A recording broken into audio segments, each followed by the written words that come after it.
Uh, Pin. Assalamualaikum warahmatullahi wabarakatuh. Waalaikumsalam warahmatullahi wabarakatuh. Alhamdulillah, alhamdulillahirabbil alamin wa bihi nasta'inu ala umuri dunya waddin. Wassalatu wassalamu asrofil anbiya'i wa mursalin wa ala alihi wa sahbihi ajmain. Asyhadu an la ilaha illallah wa asyhadu anna Muhammadan abduhu wa rasuluh. Allahumma sholli ala Muhammad wa ala ali Muhammad. Amma ba'du. Bapak Ibu rekan filah jamaah hadis yang dimuliakan oleh Allah, puji dan syukur marilah kita panjatkan kehadirat Allah Subhanahu wa taala, karena hanya dengan rahmat, ridho dan izinnya kita bisa bersama-sama berkumpul di pagi yang indah ini untuk bersama-sama bertolabul ilmu, melanjutkan kajian Al-Quran bersama Ustadz Wahid Rahman. Dan insya Allah kita akan membahas selanjutnya di ayat 54 dan seterusnya. Salam dan sholawat semoga tercurah kepada junjungan kita Nabi besar Muhammad Shallallahu Alaihi Wasallam beserta keluarga, para sahabat dan pengikut yang istiqomah, dan insya Allah kita termasuk pengikut beliau akan mendapatkan syafaat beliau di yaumul kiamah nanti. Baiklah Bapak Ibu rekan filah yang dimuliakan Allah, pekan lalu kita sudah membahas sampai dengan ayat ke-54 surat Al-Baqarah yang berkaitan dengan Allah masih memberikan menerima taubat dari Bani Israel, walaupun pada saat itu mereka kembali murtad dengan kembali syirik dengan menyembah patung sapi dan tapi Allah masih akan memberikan taubatnya apabila mereka bertobat. Baiklah Bapak Ibu rekan filah yang dimuliakan Allah, karena sekarang sudah 0541, maka taklim dan waktu sepenuhnya saya serahkan pada Ustadz Wahid Rahman. Tafadhol Ustadz. Ayat 54 ya Pak ya? Ya, kemarin 54 Ustadz. Sekarang Yang sekarang 55 betul. baik. Jazakallah. Assalamualaikum warahmatullahi wabarakatuh. Innal hamdalillah nahmaduhu wa nasta'inuhu wa nastaghfiruh. Wa na'udzu billahi min sururi anfusina wa sayyiati a'malina. May yahdihillahu fala mudilla lahu wa may yudlilhu fala hadiya lahu. أشهد أن لا إله إلا الله وحده لا شريك له وأشهد أن محمدا عبده ورسوله لا نبي ولا رسول بعد وبعد. Alhamdulillah, puji syukur kepada Allah karena sungguh atas nikmat izin karunia-Nya pagi ini kita bisa bersama kembali.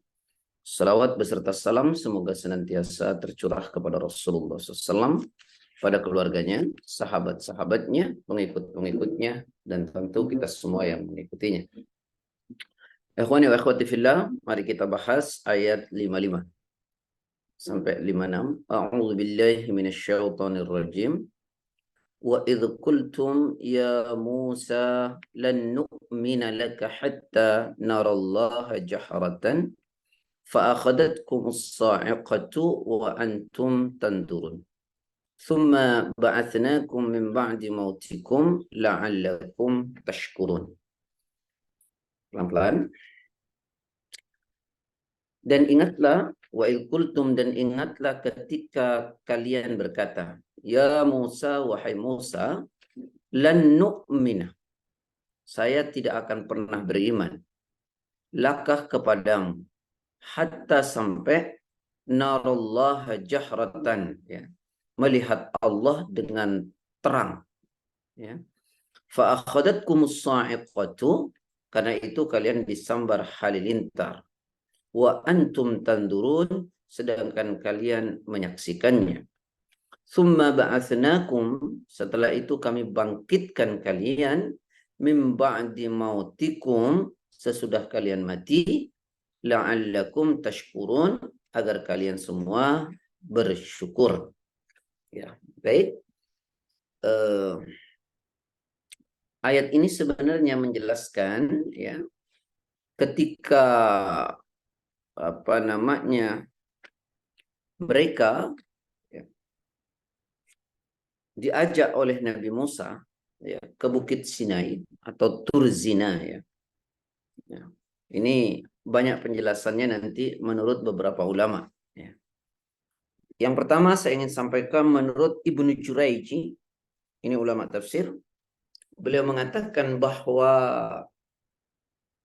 ayat yang mengatakan ingatlah akan nikmatku yang telah kami limpahkan kepada kalian. Ya. Maksudnya yang saya ambil ujungnya dulu, aku menghidupkan kalian setelah kalian disambar petir. Ya. Yaitu setelah kalian meminta agar bisa melihat aku Allah secara terang-terangan. Padahal itu tidak akan mampu kalian lakukan. Jadi umat Nabi Musa ini ya sudah diajak minta bukti tentang kenabian Nabi Musa, lalu dibawa untuk mendengarkan ketika Nabi Musa mendapatkan wahyu. Ya, setelah mereka mendengar itu wahyu suara, tapi mereka bahkan meminta untuk bisa melihat Allah.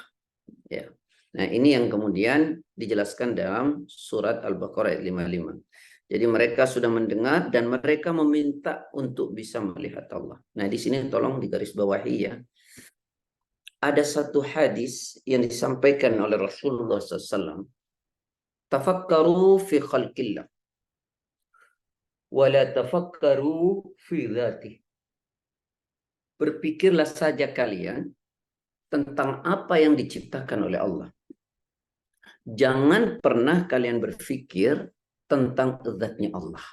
Saya ulangi, berpikirlah saja kalian tentang apa yang diciptakan oleh Allah. Jangan pernah kalian berpikir tentang zatnya Allah. Karena kita tidak akan sanggup. Ya, ini yang disampaikan oleh Rasulullah SAW. Nah, kita juga bercermin tentang apa yang terjadi pada zaman Nabi Musa akan umatnya minta diperlihatkan Allah. Ya. Dan itu hal yang tidak mungkin. Makanya Nabi mengatakan, berpikirlah saja engkau tentang apa yang diciptakan oleh Allah dan jangan pernah engkau berpikir tentang zatnya Allah. Tidak akan pernah sampai. Yang diciptakan oleh Allah saja kadang-kadang kita tidak nyampe ya. Begitu luar biasanya. Semua ciptaan Allah ini. Lalu bagaimana kita akan berpikir tentang zat Allah. Jadi menurut Ibnu Jurayj tadi bahwa ayat tadi mengatakan yaitu akan mereka harus bersyukur kepada Allah karena mereka dihidupkan kembali setelah Allah matikan. Yang dimaksud bukan nanti hari kebangkitan, tetapi ketika mereka disambar halilintar. Kemudian Ar-Rabi bin Anas, ini juga ulama yang sangat luar biasa, berkata, ya,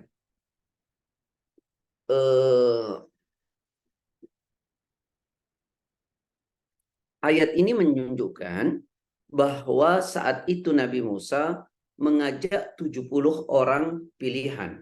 Ya, 70 orang pilihan diajak ke Bukit Sinai. Ketika mereka berangkat bersama Nabi Musa, mereka mendengar ayat Allah, firman Allah, lalu mereka berkata, kami tidak akan beriman kepadamu, wahai Musa, sampai aku bisa melihat Allah dengan terang. Jadi tadi saya sampaikan ketika mereka mendengar firman Allah, mereka masih kurang. Ya, saya tidak akan beriman, lan nu'mina laka hatta. Saya tidak akan beriman kepadamu Musa sampai aku melihat Allah dengan terang. Lalu tiba-tiba mereka mendengar suara petir yang sangat dahsyat, ya, hingga semuanya mati, ya, hingga semuanya mati. Nah, saat itulah Nabi Musa menangis, ya, menangis berdoa kepada Allah dengan berkata, ya Rab, apa yang akan aku katakan kepada Bani Israel jika aku kembali kepada mereka sedangkan engkau telah membinasakan orang-orang terbaik di antara mereka, yaitu 70 orang yang dipilih oleh Nabi Musa. Jadi Nabi Musa minta kepada Allah, ya Allah, bagaimana ya aku akan katakan kepada Bani Israel jika aku kembali kepada mereka sedangkan engkau telah membinasakan orang-orang terbaik di antara mereka. Nah, itu yang Nabi Musa katakan kepada Allah. Kemudian Allah menghidupkan mereka satu persatu. Ya. Jadi Allah hidupkan dari 70 orang itu satu persatu. Bahkan dalam riwayat hingga mereka melihat kawannya dihidupkan satu persatu ya. Itu kejadian mereka lihat sendiri. Ya, mereka alami sendiri. Nah, ini juga dijelaskan dalam Quran pada surat ke-7 kalau nggak salah ayat 55. Coba.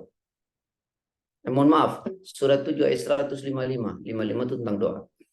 Rabbi law syi'ta ahlaktakum min qablu wa iyaya atuhlikuna bima fa'ala sufaha'u minna.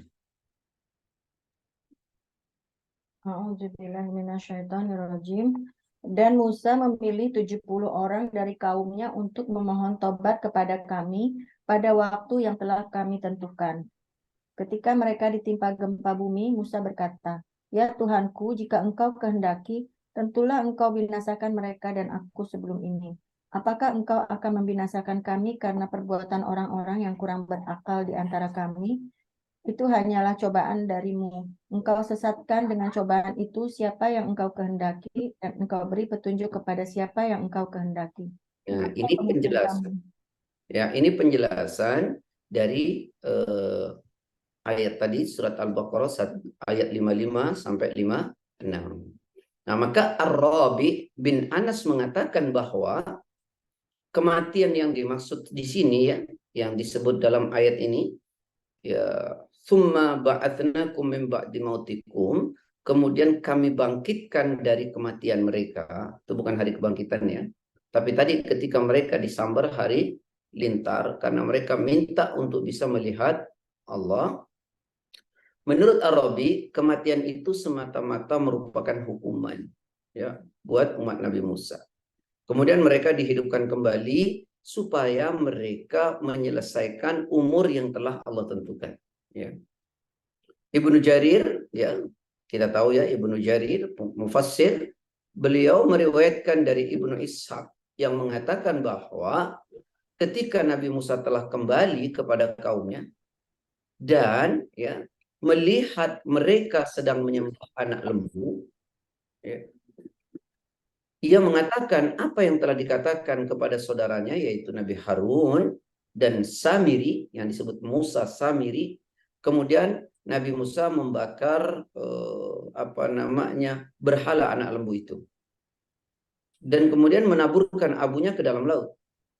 Lalu Musa memilih 70 orang pilihan di antara mereka ya, dan berkata, "Pergilah kalian bertobat kepada Allah dan perbuatanmu itu dan mintalah tobat untuk orang-orang yang kamu tinggalkan di belakangmu." Ya. Kemudian berpuasalah, bersucilah, dan bersihkan pakaian. Ya. Kemudian Musa membawa tadi 70 orang itu ke Bukit Tursina untuk menepati waktu yang telah ditentukan oleh Allah. Ya, sebab Nabi Musa tidak datang kepadanya kecuali diperintahkan oleh Allah. Nah, ketika mereka mengerjakan apa yang diperintahkan oleh Allah tadi, Nabi Musa berangkat bersama untuk menghadap Allah. Mereka meminta, "Ya Musa, mintakan untuk kami supaya mendengar firman Allah." Ya. Lalu kemudian Nabi Musa mengatakan, "Baiklah." Kemudian Nabi Musa telah mendekati bukit tersebut, tiba-tiba datang awan yang menaunginya, ya, hingga menutupi seluruh bukit. Lalu Nabi Musa mendekat dan masuk ke dalam awan tersebut. Kemudian berkata kepada kaumnya, "Wahai kaumku, mendekatlah kalian." Ya. Karena begini, jika Musa itu mendapatkan firman Allah, wajahnya itu kemudian memancarkan cahaya yang sangat luar biasa. Dan tidak seorang pun ya, dari Bani Israel itu ya,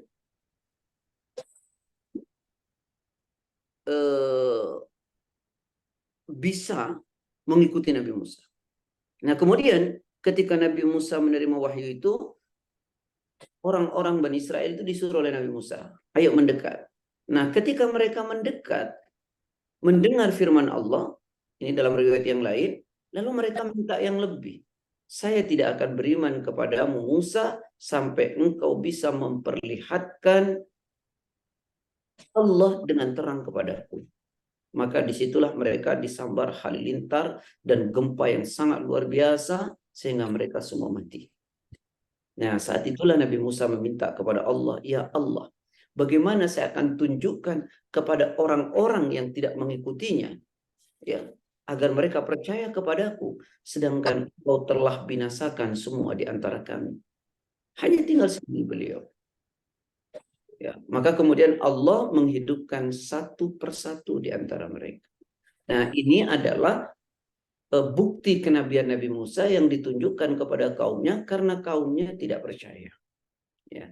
Nah, kemudian Allah mengatakan pada ayat 55-nya itu, 56-nya, summa ba'atsnakum min ba'di mautikum. Kemudian kami hidupkan kalian dari kematian kalian agar kalian bersyukur. Apakah masih kurang tentang bukti-bukti kenabian Nabi Musa kepada kalian? Nah, kira-kira begitulah ya.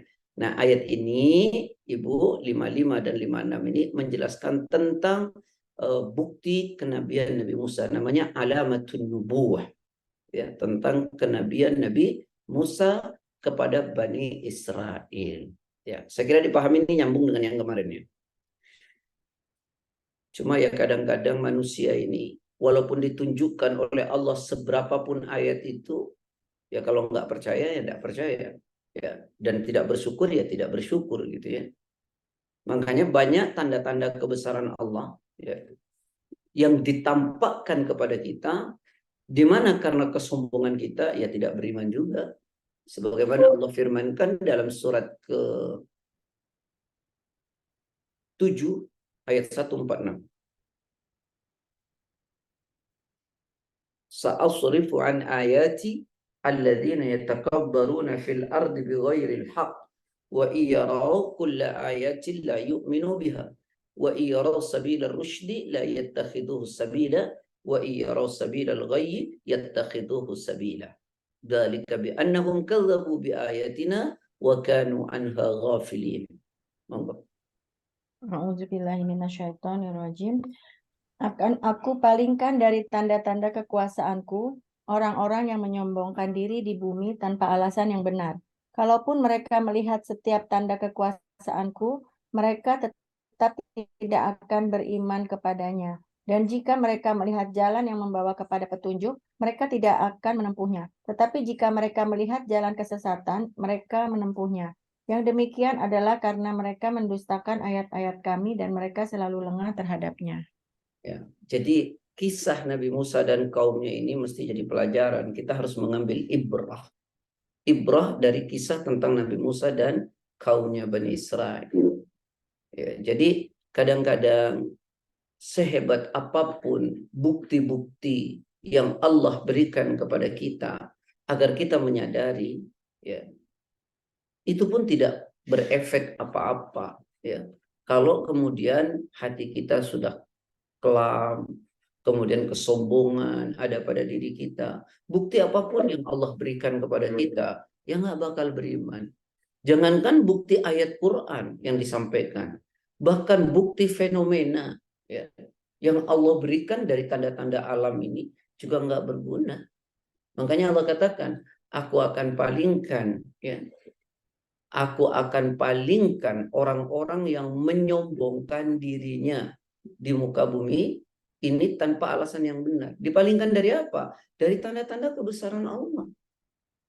Ayat-ayat Allah. Makanya ayat itu kan anak pernah sampaikan di awal ada dua. Ada ayat kauni, ada ayat kauli. Ayat kauni itu fenomena alam. Ayat kauli itu adalah firman Allah. Dan itu nggak guna apa-apa kalau kita menjadi sombong, hati kita kemudian mati, keras. Ya, makanya dikatakan wa iyaraw kulla ayatin, dan setiap diperlihatkan ayat-ayat Allah kepada mereka la yu'minu biha. Mereka tidak akan beriman dengan ayat-ayat itu.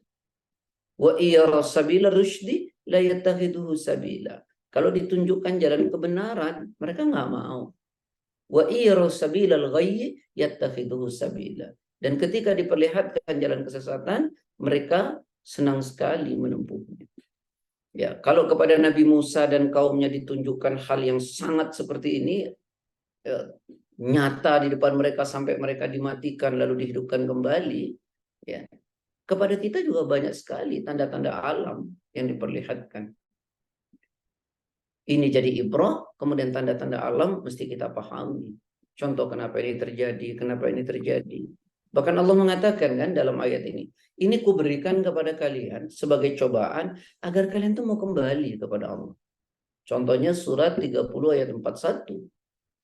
Zaharal fasadu fil barri wal bahri bima kasabat aydin nas liyudhiqahum ba'dal ladzi amilu la'allahum yarji'un.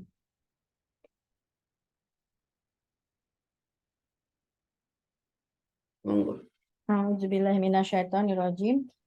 Telah tampak kerusakan di darat dan di laut disebabkan karena perbuatan tangan manusia. Allah menghendaki agar mereka merasakan sebagian dan akibat perbuatan mereka, agar mereka kembali ke jalan yang benar. Allah kan beritahu ini kan tanda alam. Sungguh loh telah nampak kerusakan di darat dan laut itu karena ulah tangan manusia. Kenapa Allah beri itu? Agar mereka, Allah ingin merasakan kepada mereka sebagian kecil dari akibat apa yang telah mereka lakukan. Untuk apa? Agar mereka mau kembali ke jalan Allah. Ya tadi, tanda-tanda kebesaran Allah, apapun yang Allah berikan, kalau hati kita keras, kita sombong, maka nggak ada apa-apanya tanda-tanda ayat Allah. Ya. Jangankan pelajaran yang terjadi pada zaman Nabi Musa, secara kauni ya, secara ayat kauli, firman Allah diberitahu kepada kita begini, kalau kita tidak mau percaya, tidak percaya. Ya. Nah, fenomena alam yang Allah berikan sekarang pun orang enteng kadang-kadang. Ya, apa yang terjadi ini kenapa? Nggak pernah mengambil pelajaran. Kenapa ini terjadi? Kenapa ini seperti ini? Ini kan tanda-tanda yang Allah berikan kepada kita. Saya kalau mengajar tafsir tidak hanya pada konteks tafsirnya, tapi ibrah yang mesti kita ambil dari semua ini. Jadi kita ini harus belajar dari apa yang terjadi, kenapa seperti ini, di alam tuh begini, kenapa begini. Mestinya kita ambil pelajaran itu semua. Ya, tapi itu semua menjadi tidak berguna kalau hati kita keras dan kemudian kita sombong di muka bumi. Apapun yang Allah berikan tidak pernah menjadi pelajaran. Segera dipahami nih Pak ya. Baik. Dipahami sampai sini? Insya Allah Ustaz. Baik ya. Jadi yang terpenting dari kisah Nabi Musa dan kaumnya ini, pelajaran apa yang bisa penting. Saya sering bilang, kalau kenapa sih saya kok begini? Ya bermuhasabah. Kenapa keluarga saya begini? Ya muhasabah. Kenapa ini begini? Itu ada ibrah, ada pelajaran-pelajaran yang mesti kita pahami dan kita mesti rubah ya, agar kita tidak terus menjadi seperti itu. Baik, apa yang terjadi pada zaman Nabi Musa ini adalah soal akidah ya. Soal akidah. Ya, tentang keimanan dan kepercayaan. Sebab orang kalau percaya mau ditunjukkan seperti apapun dia percaya, tidak ditunjukkan seperti apapun percaya. Orang kalau sudah tidak percaya mau dibuktikan bukti seperti apapun dia tidak akan percaya. Satu contoh terjadi pada zaman Nabi.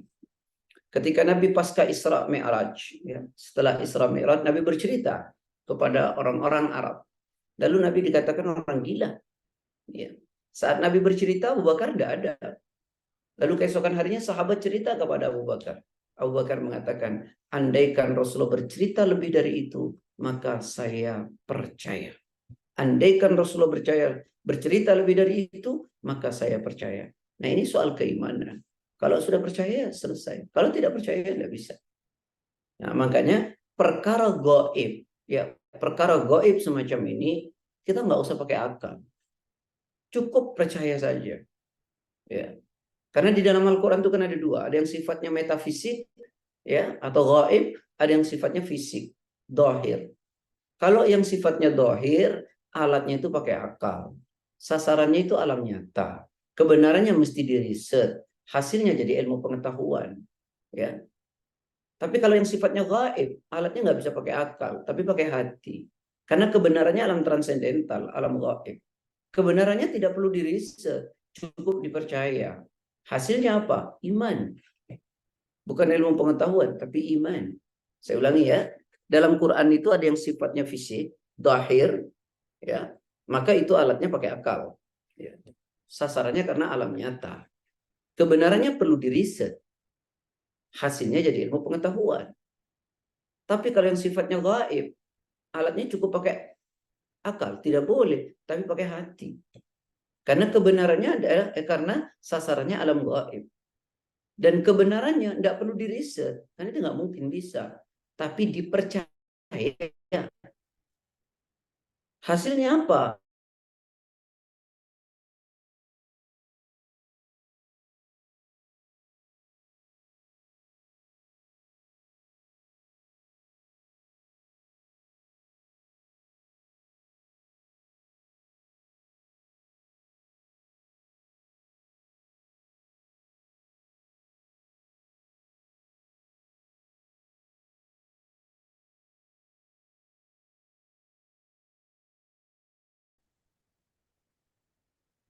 Kitab Al-Quran ini tidak ada keraguan padanya, petunjuk bagi mereka yang bertakwa,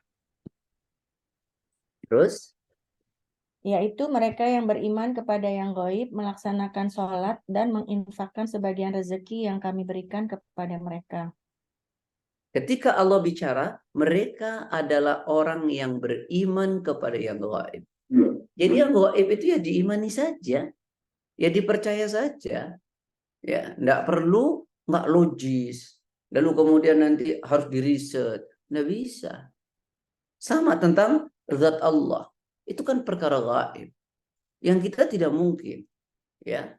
Seperti orang zaman Nabi Musa tadi mengatakan, lan nu'mina laka hatta, saya tidak akan beriman kepadamu Muhammad Musa hatta narallah jahratan, sampai engkau memperlihatkan Allah dengan terang. Jadi nggak bisa seperti itu karena percaya gaib, maka cukup dipercaya. Ya, atau kita mau mengatakan kita percaya nggak kepada siksa kubur? Ya percaya, ya cukup percaya. Nggak bisa pakai logika. Bagaimana orang sudah mati lalu kemudian diazab di kuburnya, ya kan? Karena kita pakai logika. Ya cukup dipercaya saja. Dan itu nggak perlu diriset. Nah, bagaimana meriset kematian? Mati dulu ya Pak Sigit ya. Tapi nggak hidup lagi itu maksudnya. Beda dengan umat Nabi Musa, dimatikan oleh Allah, dihidupkan sebagai bukti tentang kenabian Nabi Musa dan mereka agar percaya kepada Allah Subhanahu wa taala. Baik, cukup di ayat 15556. Ya, Ustaz. Ayo, yuk masuk 57. Karena kalau kurang jelas ini kan kisah ya. Baik, ayat 57. Wa dhallalna 'alaikumul ghamamah wa anzalna 'alaikumul manna wassalwa. Kulu min thayyibati ma razaqnakum wa ma zalamuna walakin kanu anfusahum yadhlimun. Dan kami naungi, wa dhallalna 'alaikumul ghamamah, dan kami naungi kalian dengan awan. Wa anzalna, dan kami telah turunkan, alaikum kepada kalian, al-manna was-salwa, yaitu manna was-salwa. Apa ini tafsirnya nanti, manna was-salwa? Kulu, makanlah oleh kalian, min thayyibati, dari makanan yang baik-baik, ma razaqnakum, apa-apa yang telah kami anugerahkan kepada kalian, wa ma zalamuna, dan ya, wa ma zalamuna, dan tidaklah mereka menganiaya, walakin kanu anfusahum yadlimun, ya, akan tetapi kalianlah yang menganiaya diri mereka sendiri, ya. Nah, tidaklah mereka menganiaya diri mereka sendiri. Jadi setelah Allah menjelaskan tentang musibah, ya, yang dia hindarkan dari Bani Israel tadi soal kematian, maka kembali Allah mengingatkan mereka agar mereka bersyukur atas berbagai nikmat yang Allah limpahkan kepada mereka. Saya ulangi, setelah di ayat sebelumnya, ya, Allah memberi ujian kepada mereka dan mereka dihindarkan oleh Allah dengan dihidupkan kembali, maka Allah mengingatkan mereka kembali dengan berbagai macam nikmat yang Allah berikan kepada mereka. Tadi nikmat yang pertama, mereka diberi mendengarkan ayat-ayat Allah melalui Nabi Musa, dan kemudian mereka minta untuk melihat wajah Allah, mereka kemudian dimatikan dan Allah hidupkan. Dan sekarang Allah ingatkan nikmat yang lain yang Allah berikan kepada Bani Israel, yaitu dengan nikmat yang Allah jelaskan pada ayat ini. Apa itu? وَضَلَّلْنَا عَلَيْكُمُ الْغَمَامَ, dan kami naungi kalian dengan awan. Yang dimaksud di sini Pak ya, bukan awan apa namanya yang nanti terjadi di hari kiamat. Ya. Bukan awan yang akan terjadi nanti di hari kiamat. Karena di hari kiamat itu nanti ada awan putih, Pak. Ya, awan putih yang akan melindungi manusia dari terik matahari. Karena matahari kemudian sejengkal di atas kepala. Nah, ada orang-orang yang nanti dinaungi oleh Allah dengan awan putih. Bukan awan itu yang dimaksud. Ya, kan ada hadis mengatakan sab'atun yudhilluhumullahu fi dhillihi yauma la dhilla illa dhilluh. Ada 7 kelompok manusia yang kelak akan mendapatkan perlindungan langsung dari Allah di hari kiamat. Nah, di mana hari itu tidak ada perlindungan kecuali perlindungan Allah. Nah, itu yang disebut awan putih, yang akan melindungi manusia dari terik matahari kelak pada hari kiamat. Nah, kita tahu kan 7 orang itu, mudah-mudahan kita masuk di dalamnya ya. Masih ingat 7 orang itu? Insya Allah Ustaz. Masih ingat kan ya? Ya. Ya, jadi saya nggak perlu sebut, atau mau disebut lagi Boleh satu-satu. diulangin boleh Ustaz, biar mengingatkan kita semua. Baik, yang pertama adalah imamun adil. Pemimpin Orang yang yang akan mendapatkan perlindungan langsung nanti dari Allah di hari kiamat, di mana hari itu tidak ada perlindungan kecuali perlindungan Allah, yaitu pemimpin yang adil. Ya. Nah, adil ini nggak gampang ya. Makanya udah teman-teman ya, nggak usah berebut lah jadi pemimpin. Karena untuk adil itu nggak gampang. Ya, saya agak salut juga sama orang-orang yang berebut menjadi pemimpin. Ya, salut karena mereka merasa akan bisa adil gitu ya. Padahal kullukum ra'in wa kullukum mas'ulun an ra'iyati. Setiap jiwa itu akan dimintai pertanggungjawaban oleh Allah terhadap apa yang ia pimpin. Ya, saya mimpin diri saya aja kadang-kadang nggak bisa, Pak. Mimpin istri, anak agak rumit ya. Gimana mau mimpin orang ya? Makanya saya nggak bisa tuh jadi pemimpin. Makanya saya angkat topi dan angkat tangan bagi orang yang berebut menjadi pemimpin. Ya. Semoga Allah melindungi sahabat-sahabat dan saudara kita. Yang kedua adalah syabun nasya'a fi ibadatillah, yaitu anak muda yang konsisten beribadah di hadapan Allah. Kenapa anak muda? Karena anak muda itu labil, ya, di mana usia belum matang, cobaan banyak, ya, godaan banyak, tapi dia konsisten tuh beribadah di hadapan Allah, maka orang seperti ini mendapatkan penghargaan khusus dari Allah. Ya, karena konsistensi mereka dalam iman, konsistensi mereka dalam ibadah, sehingga mereka mendapatkan penghargaan yang lebih. Kan orang kalau sudah sepuh, ya banyak ingat mati, terus konsisten dalam ibadah itu kan wajar-wajar. Ini anak muda. Ya. Baik, kita sudah lewat lah ya. Kemudian yang ketiga, warujulan yatahabba fil ijtama'ali wa tafarraqa alaih. Jadi 2 anak manusia yang bersahabat, bertemu dan berpisahnya karena Allah. Mungkin kira-kira ini seperti teman-teman Agatis lah. Ya. Coba mulai dari kuliah, ya kan berteman, berpisah karena Allah. Kenapa? Karena itu diikat dengan kajian. Mudah-mudahan teman Agatis semua nanti termasuk orang-orang yang mendapat perlindungan langsung dari Allah di hari kiamat. Amin. Amin. Ya. Karena kalau tidak karena Allah, nggak mungkin nih berteman diikat dengan seperti ini. Apalagi ngaji 5:30 ya, kita mau kerja, tapi masih sempat. Karena pertemanan dan ingin mendapatkan ridha Allah. Kemudian yang keempat, warajulun da'at sumra'atin data mansibin wa jamal faqal ini akhafullah. Seorang yang digoda oleh lawan jenis, ya, yang cantik, ganteng, punya harta, kesohor gitu, lalu dia berkata, enggak, saya takut kepada Allah. Nah, ini, saya takut kepada Allah. Seperti Nabi Musa, seperti Nabi Yusuf alaihissalam. Bagaimana Nabi Yusuf digoda oleh Zulaikha. Tapi dia katakan, ini akhafullah, aku takut kepada Allah. Gitu ya Pak Sigit ya? Ya, jangan bukan digoda, Ustadz malah godain. Hati-hati ya Pak Sigit, ya teman-teman. Laki-laki ini. Karena cobaan itu datang depan, belakang, kanan, kiri, atas, bawah. Ya. Saya nih baru dapat curhatan dari ibu-ibu kajian kemarin. Yang curhatannya sama. Gimana Ustadz ngadepin pelakor? Pelakornya nggak usah dihadepin, Bu. Mudah-mudahan suaminya konsisten aja. Pahami hadis-hadis seperti ini, ayat seperti ini. Jangankan digoda kanan kiri. Depan atas bawah nggak ngaruh gitu ya. Nah, kalau dia tahu, oh dengan konsisten itu saya akan dapat perlindungan langsung dari Allah di hari kiamat. Gitu. Kemudian yang ke berapa tadi? 5 ya Pak? Kelima Ustadz, Yang kelima. Warajulun qalbuhu mu'allakun bil masajid. Yaitu orang yang hatinya selalu terikat dengan masjid. Insya Allah ya. Tapi jangan dipahami begini nih. Ada juga orang yang memahami.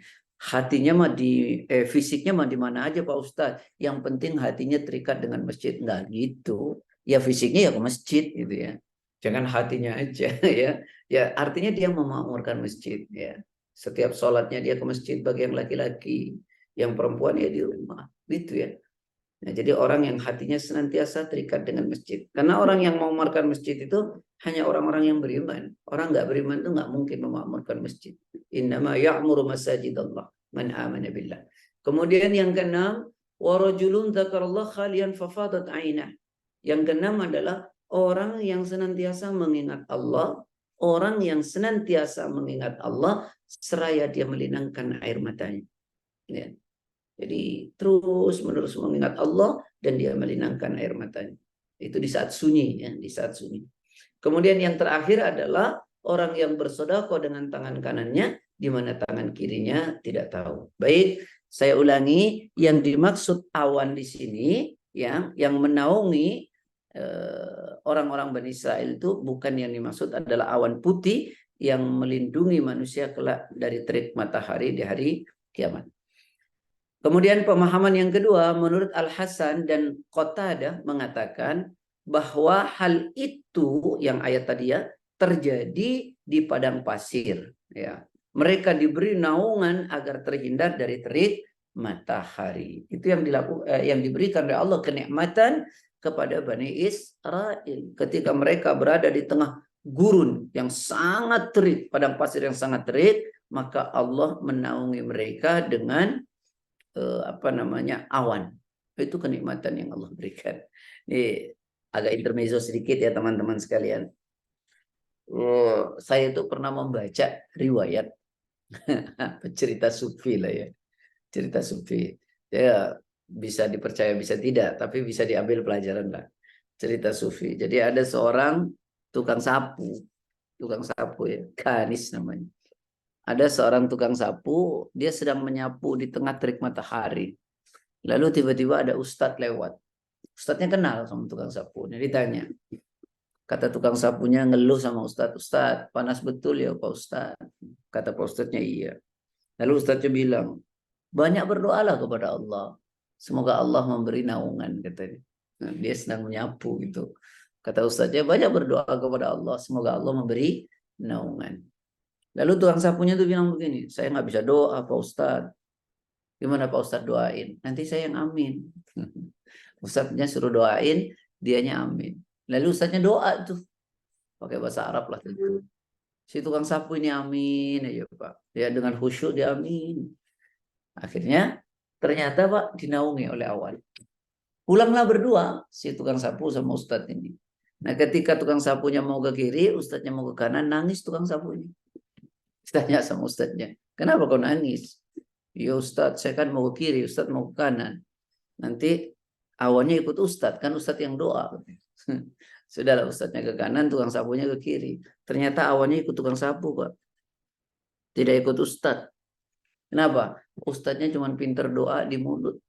Nyampe tenggorokan aja enggak.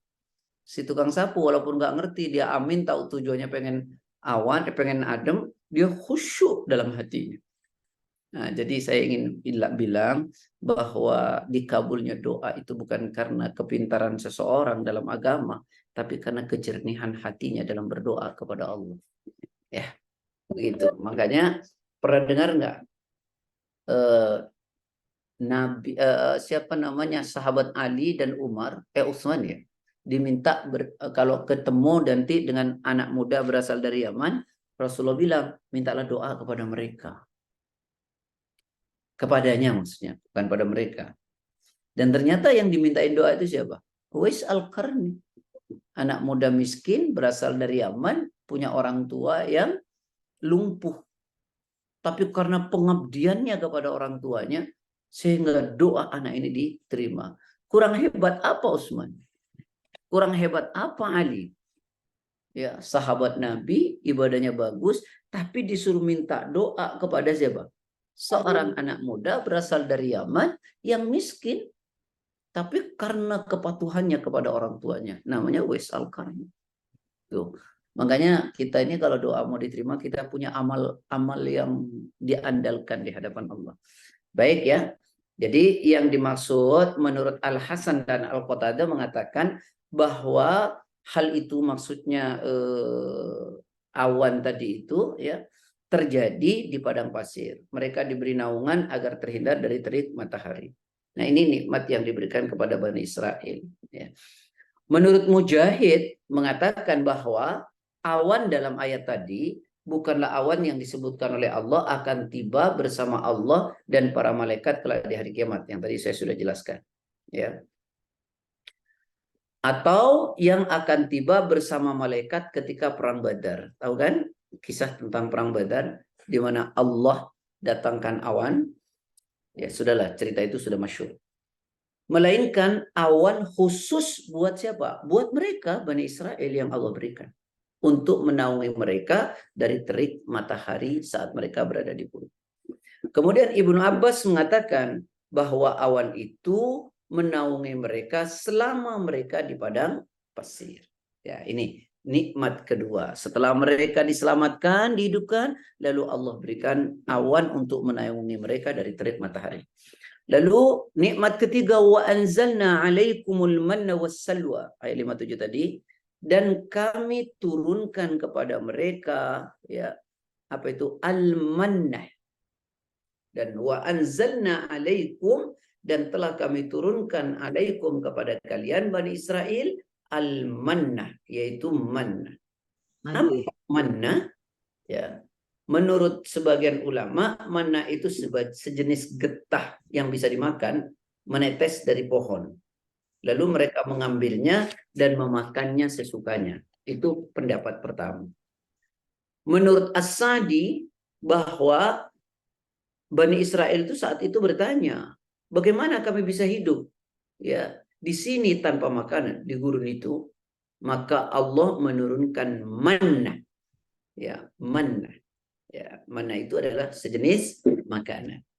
Menurut Qatadah, manna itu turun kepada mereka di tempat mereka bagaikan jatuhnya salju.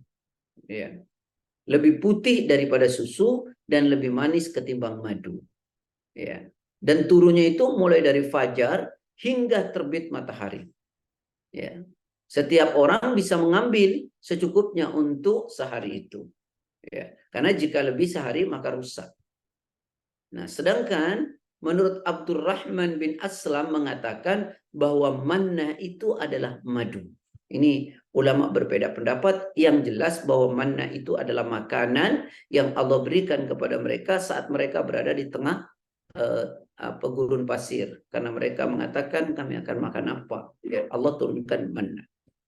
Nah, para ahli tafsir ada yang mengartikan manna ya adalah sejenis makanan lah begitu. Dan ada pula yang mengatakan sejenis minuman yang diberikan Allah kepada mereka. Ya. Tapi yang jelas, yang jumhur adalah bahwa manna itu adalah makanan yang Allah berikan. Ya, adalah makanan yang Allah berikan kepada Bani Israel ketika diajak oleh Nabi Musa. Ya. Baik, kemudian kalau salwa apa itu? Dan kami telah turunkan kepada mereka al-manna was-salwa. Yaitu salwa itu sejenis binatang. Ya, sejenis binatang seperti burung ya, atau mirip dengan burung samani. Kita tahu ya burung samani. Ya. Yang biasa mereka makan pada saat itu. Ya, mereka burung samani itu ya biasa mereka makan. Nah, ketika mereka berada di gurun diajak oleh Nabi Musa itu, Allah berikan itu. Ya.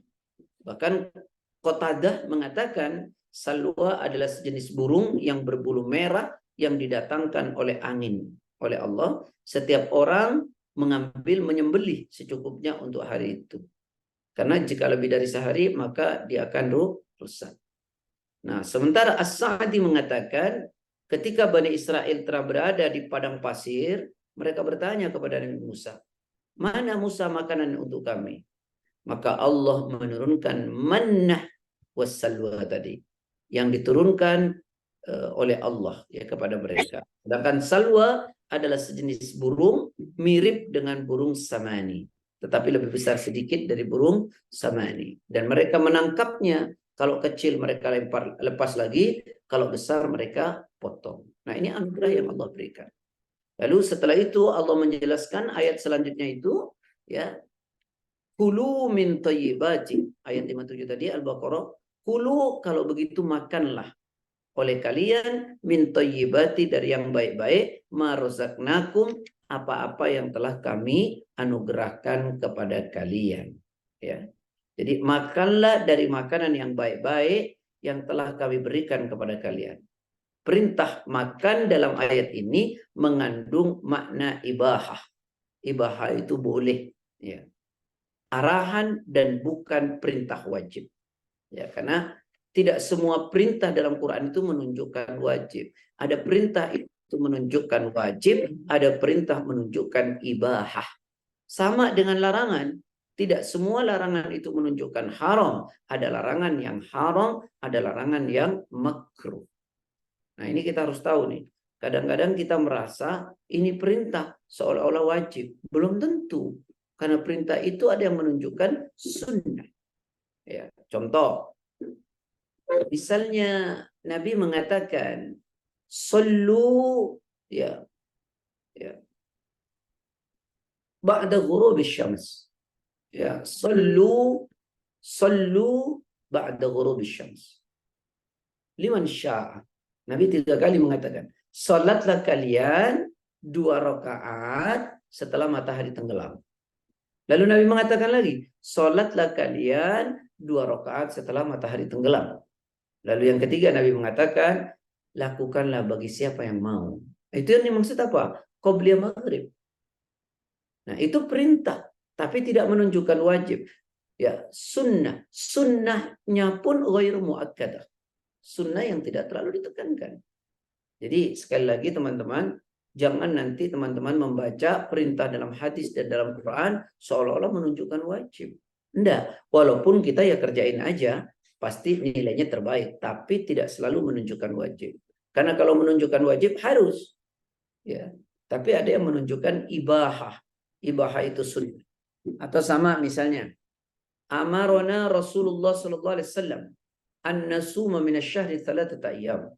Saya diperintahkan oleh Allah oleh Nabi untuk berpuasa 3 hari setiap bulan. 13 wa 14 wa 15. Tanggal 13, 14, 15. Itu perintah, tapi tidak menunjukkan wajib.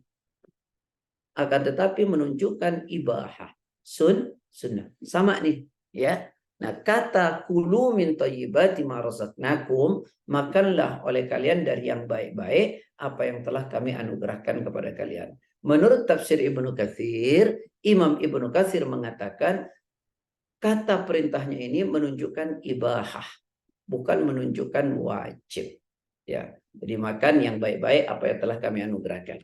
Kalau buat kita di dalam Al-Qur'an Allah bilang apa? Halalan thayyibah. Makan itu yang halal dan yang baik. Gitu ya. Halal itu adalah mendapatkannya, ya, uangnya atau barangnya halal. Baik-baik itu adalah bergizi, baik gitu ya, sesuai dengan kebutuhan tubuh. Karena baik sesuai dengan kebutuhan tubuh atau bergizi, sementara tidak halal, ya, mendapatkannya atau mendapatkannya halal tapi barangnya haram juga tidak boleh. Ya. Maka Allah nyuruh kita nih, ngajarin kita, ayo dong cari yang halal, ayo dong makanannya juga yang halal. Jangan carinya udah halal tapi makanannya tidak halal seperti khamr atau macam-macam lah. Atau makanannya halal tapi dapatnya tidak halal. Jadi Allah suruh kita, ayo dong makan yang halal, dapatnya halal, cari uangnya halal, dibeli barang yang halal. Kemudian yang baik sesuai dengan kebutuhan tubuh, kemudian bergizi, kemudian tidak berlebihan dan seterusnya, gitu ya. Nah ini perintah Allah. Cuma seringkali kita mendengar, Ustaz, sekarang ini jangankan cari yang halal, Ustaz, yang haram aja susah. Yang haram saja susah. Ini bagaimana kata-kata begitu? Suka dengar nggak itu? Jangankan cari yang halal, yang haram aja susah. Kan seolah-olah Allah tidak menyiapkan perkara halal buat kita. Ya, padahal Allah memberi nikmat yang baik-baik kepada kita. Coba buka deh. Quran surat 17:70. ولقد كرمنا بني آدم وحملناهم في البر والبحر ورزقناهم من الطيبات وفضلناهم على كثير ممن خلقنا تفضيلا. Monggo. Auzubillahiminasyaitonirrajim. Dan sungguh kami telah memuliakan anak cucu Adam, dan kami angkut mereka di darat dan di laut, dan kami beri mereka rezeki dari yang baik-baik, dan kami lebihkan mereka di atas banyak makhluk yang kami ciptakan dengan kelebihan yang sempurna. Dan kami beri mereka rizki yang baik-baik. Jadi sebenarnya siapa yang cari yang nggak baik? Ya kita. Allah udah kasih yang baik-baik, kita milihnya yang nggak baik. Ya, gitu ya. Makanya kembali kepada surat Al-Baqarah tadi ya, afwan. Makanlah dari yang baik-baik apa yang telah kami anugerahkan kepada kalian. Al-Baqarah tadi 55, 5 berapa? 57 ya. Lalu kemudian kata Allah, wa ma dhalamuna walakin kanu anfusahum yadlimun. Dan tidaklah mereka menganiaya kami, tetapi merekalah yang menganiaya mereka sendiri. Dan tidaklah mereka menganiaya kami, tetapi mereka menganiaya diri mereka sendiri. Jadi apa? Allah mempersilahkan untuk makan dan minum dari rezeki yang Allah berikan, serta tetap patuh pada tuntunannya. Itu maksudnya. Akan tetapi, nah itu menganiaya diri sendiri, mereka menentang dan kafir, sehingga menjadi orang-orang yang menganiaya diri sendiri. Ya, ya udah nih Allah kasih rezeki, ayo bersyukur, beriman kepada Allah. Padahal sudah ditujukan tuh tadi, mulai dihidupkan kembali, dikasih awan, ya menaungi, lalu dikasih rezeki yang baik-baik. Ayo dong bersyukur, beriman kepada Allah, ya, jangan menganiaya. Nah, tetapi mereka menganiaya diri mereka sendiri. Dengan apa? Menentang dan kafir. Ya, itulah kemudian disebut orang yang menganiaya. Menganiaya diri sendiri itu adalah bisa berbuat dosa, tidak bersyukur, bisa kafir. Makanya ada ayat menggunakan kata zolamu. Zolamu itu adalah berbuat dosa. Seperti misalnya dalam Quran surat 3 ayat 135.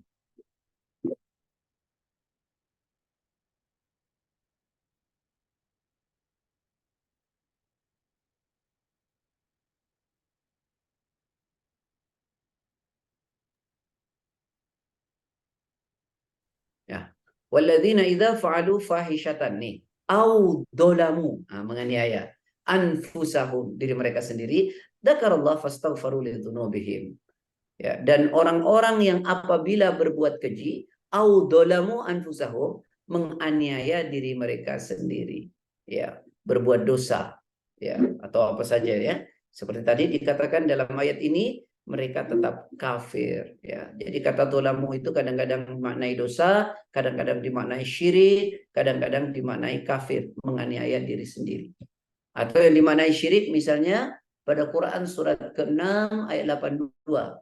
Ya, alladzina amanu wa lam yalbisu imanahum bidzulmin ulaika lahumul amnuh. Ya. Orang-orang yang beriman yang tidak mencampur imannya dengan bidzulmin. Zalim maksudnya adalah syirik. Nah, jadi kata zalim itu kadang-kadang dosa, kadang-kadang syirik, menganiaya diri sendiri. Nah, itu yang dimaksud ya. Wa ma dzalamuna walakin kanu anfusahum yadlimun. Dan tidaklah mereka menganiaya kami, tetapi merekalah yang menganiaya diri mereka sendiri. Ya. Allah mempersilahkan untuk makan dan minum dari rezeki yang Allah berikan, dan tetap patuh kepada tuntunan Allah, akan tetapi mereka menentang dan kafir, sehingga menjadi orang yang menganiaya diri mereka sendiri, ya. Mereka menganiaya diri mereka sendiri, ya. Saya kira dipahami ya. Cukup dulu ya. Baik. Nanti kita masuk ke ayat berapa tuh? 57, 58, 59. Fadhal. Silakan. Baik Ustadz, makasih atas tausiahnya pada pagi hari ini. Dan insya Allah ini akan lebih memahami lagi ayat-ayat Al-Baqarah yang sebelumnya. Mungkin saya agak sedikit ini Ustadz, waktu pekan lalu di ayat 54 kan disebutkan kaum Bani Israel yang menyembah sapi itu kan bertobatnya dengan membunuh itu Ustadz, membunuh diri dan sebagainya. Nah, kemudian di ayat 55 ini kan mereka masih minta apa namanya bukti untuk ketemu dengan Allah untuk mereka lebih beriman. Ini apakah ini yang sisa yang sudah dibunuh atau bagaimana Ustaz yang di ayat 55 ini? Terima kasih. Ikhwani wa ikhwati fillah. Mestinya runtun ya, antum pahami ya. Jadi mereka itu ditinggal oleh Nabi Musa untuk halwat. Halwat Nabi Musa menyendiri ya. Menyendiri. Nah, sementara Nabi Harun tidak ikut. Lalu ketika Nabi Musa kembali ya dari halwat itu dengan dijanjikan oleh Allah sekian hari yang kemarin sudah saya jelaskan ya. Lalu kemudian kembali, ketika mereka kembali Nabi Musa, mereka melihat ya, mereka menyembah lembu. Ya, mereka menyembah lembu. Lalu dinasihati oleh Nabi Musa dan lembu itu kemudian dibakar dan mereka disuruh bertobat ya. Maka cara bertaubatnya adalah saling membunuh tadi ya. Lalu kemudian kan tidak semuanya wafat kan? Maka dipilihlah dari mereka itu kembali lagi kepada Bukit Sinai dengan waktu yang dijanjikan oleh Allah untuk menerima wahyu Taurat. Maka mereka dipilihlah 70 orang yang tersisa tadi dibawa oleh Nabi Musa ya ke Bukit Sinai untuk memperlihatkan tanda-tanda kebesaran Allah agar mereka percaya. Nah, ketika mereka dibawa ke Bukit Sinai, ya mereka mendengarkan firman Allah, lalu mereka tadi dibawa dalam awan yang sangat gelap itu, lalu mereka masih minta lebih.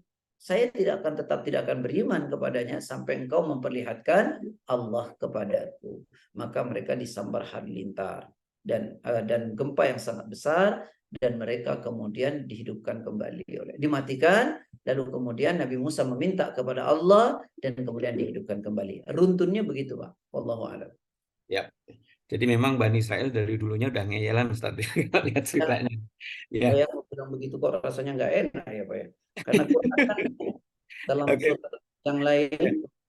Oke, baiklah Ustaz, terima kasih penjelasannya. Mungkin dari jamaah ada yang ingin bertanya atau meminta kejelasan, kami persilakan langsung untuk membuka mikrofonnya. Silakan. Silakan Bu Anita, biasanya rajin bertanya nih, atau yang lain silakan.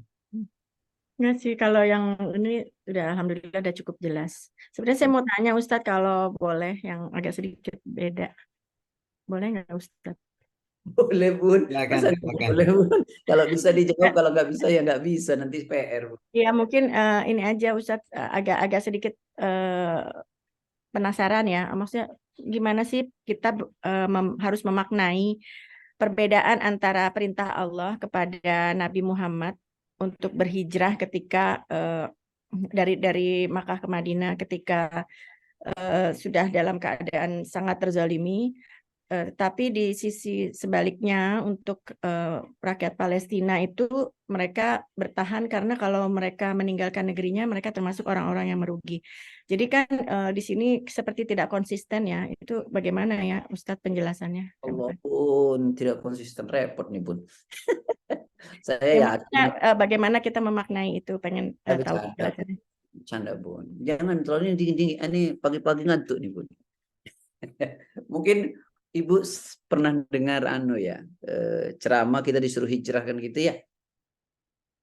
Orang iya, Palestina katanya bumi Allah itu luas. Iya, orang Palestina itu hijrah saja ya karena mereka lemah kan gitu ya Bun ya.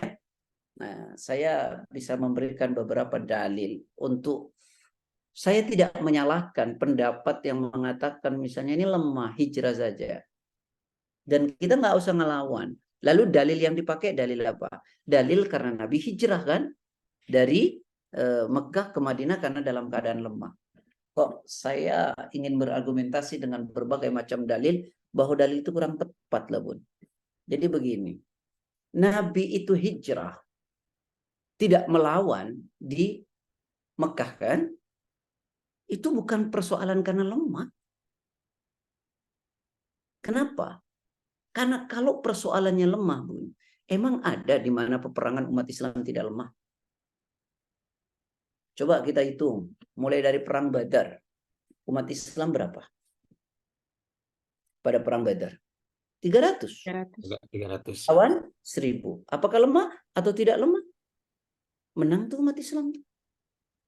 Pada perang Uhud, umat Islam berapa? Ada yang bisa jawab? 700. Dengan 1013. Menang tuh umat Islam tuh. Dalam perang Khandaq, mereka 10.000 lebih. Melawan berapa? 3.000. 3.000. Lalu perang Mu'tah, Romawi, 200.000. Melawan berapa? 3.000. 30.000. Menang tuh 3.000. umat Islam. Jadi kalau dikatakan karena lemah, kalau itu yang jadi alasan, maka umat Islam tidak pernah berjuang. Sampai Allah, janganlah engkau merasa lemah, janganlah engkau merasa ini. Sebenarnya Nabi hijrah dan tidak berperang karena memang oleh Allah ditahan, nggak boleh. Coba buka surat An-Nisa ayat 77. Alam tara ila alladhina qila lahum kuffu aydiyakum wa aqimus shalah wa atuz zakah.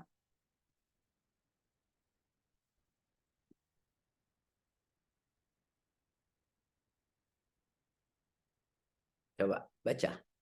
Auzubillahiminasyaitonirrajim. Tidakkah engkau memperhatikan orang-orang yang dikatakan kepada mereka, tahanlah tanganmu dari berperang, laksanakanlah sholat dan tunaikanlah zakat. Tuh.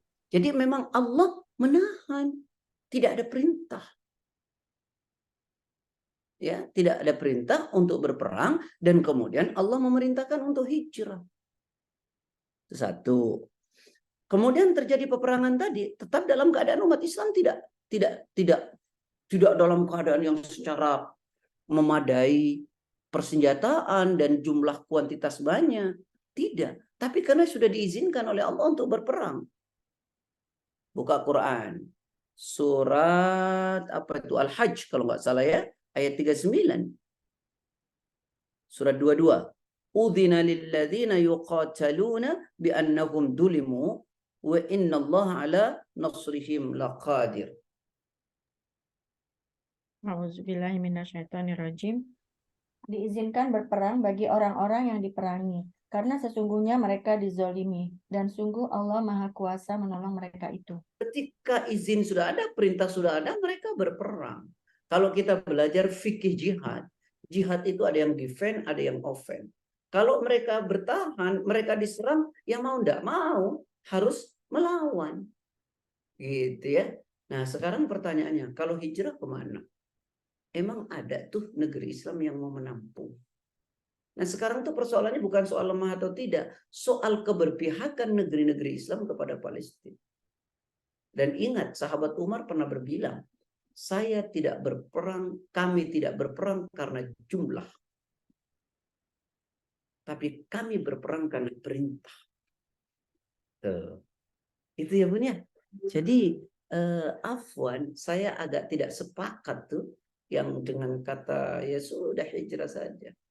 Kayak gini lah, kita punya rumah kita diambil, masa ya silahkan ambil aja lah. Ya kita mesti melawan. Bahkan kalau kita melihat dalam tafsir Ibnu Katsir, dalam sarah kitab Riyadhus Shalihin bab pertama, orang yang membunuh dan yang dibunuh itu kan neraka. Kecuali orang mempertahankan hartanya, lalu dia terbunuh, maka dia syahid. Ya, maka dia syahid. Jadi gampang betul kita itu kadang-kadang, ya sudahlah hijrah saja. Kalau itu saja sampai situ itu pemikiran, saya masih bisa terima. Tapi kalau mereka bilang itu pemimpinnya nyeru dari hotel, Lalu kemudian afwan banget. Lalu kemudian mereka itu Rafidhah. Aduh, hati-hati. Rafidhah itu jumhur ulama kafir. Mengkafirkan Hamas itu, Masya Allah. Kata Nabi, jika ada dua orang, ya, satu mengkafirkan, maka salah satunya pasti kafir. Kafir karena memang kafir, atau kafir karena dia mengkafirkan orang. Tak boleh, tak boleh. Itu ahlus sunnah wal jamaah. Ya, wallahu alam. Kecuali Hizbullah. Ya. Gitu ya, Bun. Ya Ustadz, syukron. Oke. Cukup jelas Bonita ya. Oke, di belakang Bonita mungkin ada yang ingin bertanya atau hal lain yang mungkin tidak terkait langsung dengan apa yang disampaikan Ustadz pada pagi hari ini. Silakan. Ya, Assalamualaikum Ustadz. Waalaikumsalam. Bunda siapa ini? Nah, tapi gara-gara nanya jadi penasaran juga ya. Harus dikenal Bunda siapa dulu ini. Dian Ustadz. Maaf, Bun. Jadi saya nyambung pertanyaannya Nita, kadang-kadang saya juga berpikir ya, kasihan banget gitu Palestina sampai ancur-ancuran babak belur gitu. Kapan gitu pertolongan Allah berdatang? Atau sampai sedih gitu. Kok sampai hancur? Sampai aduh nangis jadinya. Itu sampai anak sekolah habis gitu ya. Terus aduh, kadang-kadang kita berpikir mungkin kita di Indonesia tuh harus sangat-sangat bersyukur ya. Enak, makan enak gitu ya. Hidup tenang. Tapi mereka tuh kenapa bisa begitu ya? Maksudnya kita kalau di Indonesia mungkin terlalu banyak mikirin dunia gitu. Kita kurang kerjaan, kita udah panik. Mereka tuh kayaknya udah gak mikirin dunia gitu kalau aku pikir-pikir ya. Sampai segitunya gitu Palestina. Kemudian cuman aku suka berpikir kapan gitu pertolongan Allah itu datang. Kayaknya ada berpuluh-puluh tahun ya. Dari tahun berapa tuh?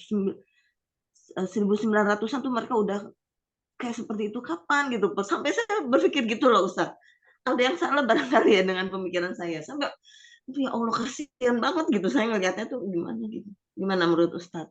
Itu sama dengan Bun, para sahabat ketika di Mekah. Mereka dianiaya dan macam-macam. Mereka bertanya, kapan pertolongan Allah akan tiba? Pada waktunya. Dan menurut saya, Bun, pertolongan Allah sudah datang. Bentuknya apa coba, Bun? Tak kurang-kurang penghafal Quran itu tumbuh subur di negeri yang seperti itu. Coba, kalau bukan karena pertolongan Allah, sudah habis Palestina. Tapi masih berdiri. Iya kan? Nah, pertolongan Allah, kemenangan nanti Allah janjikan. Semoga Allah berikan. Tapi kan kita juga tidak bisa diam. Seperti Nabi dikatakan nanti pertolongan Allah diam. Tapi kan sahabat tetap berjuang. Iya, betul. Ya, sahabat tetap berjuang. Tidak kemudian diam-diam seperti yang dibilang. Udah hijrah aja nanti pertolongan Allah datang. Itu yang dimau mereka. Mereka kuasai. Nanti kita nggak bisa ke Baitul Maqdis. Sementara Nabi mengatakan berpergian kepada 3 masjid itu pahalanya besar. Nanti mereka kuasai. Gimana? Iya benar. Maka kita harus tetap berjuang. Dan menurut anak pertolongan Allah itu Masya Allah ya. Coba lihat di Palestina sudah seperti itu. Ya tumbuh tuh dan mereka anak-anak menghafal Quran itu luar biasa. Dan pejuang-pejuang yang Masya Allah ya. Tidak ada rasa takutnya begitu ya. Mungkin kalau diberikan kepada kita, wah sudah tempe semua kita. Nah, pelajarannya betul kata Bunda tadi. Kita nih hidup di negeri yang aman, tentram, ibadah gampang, tidak ada rasa ketakutan, tidurnya enak, makannya enak. Apalagi, makanya saya bilang ya, tak boleh lo, ya kudeta itu nak boleh lo, nanti akibatnya lebih buruk lo. Karena Quran mengatakan hadis, wala tunazi'anna wulatal amri wa in ra'aita annaka anta. Jangan pernah kau melawan pemimpinmu sekalipun kau tahu engkau adalah benar. Nah, hati-hati. Nah, seperti itu ya. Kita bersyukur deh sama Allah betul. Dan sekarang apa yang bisa kita lakukan, doanya jangan pernah berhenti untuk saudara muslim kita di Palestina. Dan kalau kita punya harta, maka berikanlah melalui, nah catat nih, lembaga-lembaga kredibel, kalau bisa lembaga-lembaga yang dibantu oleh pemerintah setempat Indonesia. Karena kalau tidak nanti ya nggak nyampe. Wallahu a'lam. Itu ya Bun ya. Syukron Ustaz. Oke, jelas Mbak Dian ya. Sudah 6.50 Pak Sikit, kasihan yang mau kerja Pak Sikit. Baiklah Ustaz. Seperti yang tadi disampaikan Pak Ustadz memang sudah 6.50 dan Pak Ustadz punya kesibukan lain setelah ini. Untuk itu saya sampaikan mewakili teman-teman menyampaikan terima kasih yang sebanyak-banyaknya Ustadz pada Ustadz yang telah memberikan waktu dan juga ilmunya pada kita semua. Insya Allah ini akan menambah keimanan kita Ustadz.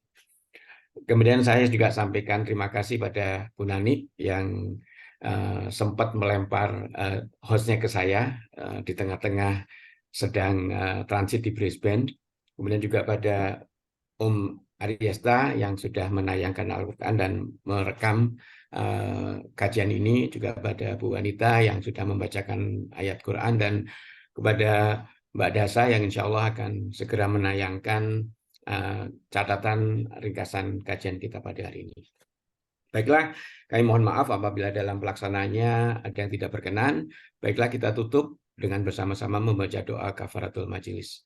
Subhanakallah wa bihamdika asyhadu an la ilaha illa anta astaghfiruka wa atubu ilaik. Assalamualaikum warahmatullahi wabarakatuh.